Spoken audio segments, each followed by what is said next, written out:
right, diving right in today. I think this case really hit a lot of people hard. Yeah, it really did. A lot of twists and turns to unpack. Absolutely. I mean, this is the Hannah Kobayashi case, right? Yes. The missing person case.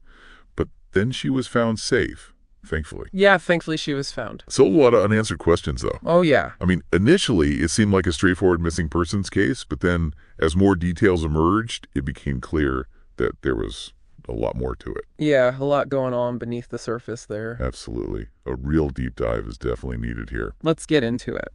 So let's go back to the beginning. Hannah, a 30-year-old photographer, she's from Hawaii, and she was traveling from Los Angeles to New York.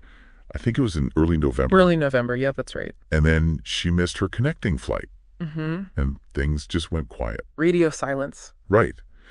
But before that, she sent some texts to her family. Right.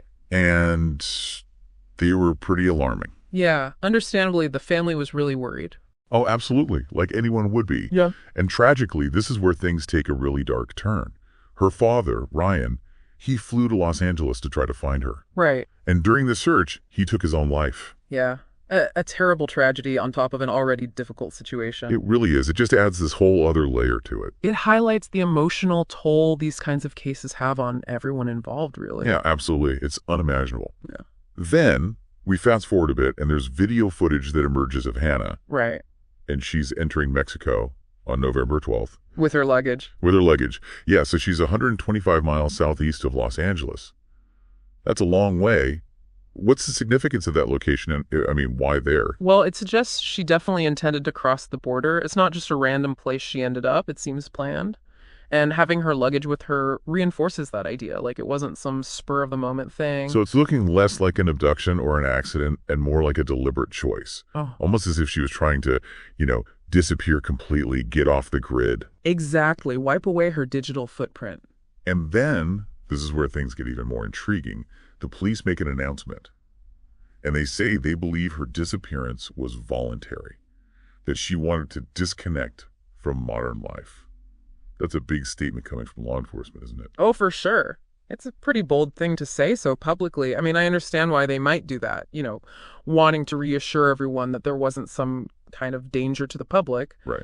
But at the same time, calling it voluntary so early on, I don't know, maybe it downplayed what the family was going through, especially with her father still missing at that point. Yeah, I see what you mean. Could it have even affected the search for him? Yeah, I mean, looking back, maybe the timing of that announcement could have been a little more sensitive, especially considering they were still actively searching for Ryan. It makes you wonder about those voluntary missing persons cases. Mm-hmm. How often does this actually happen? Oh, more often than you'd think.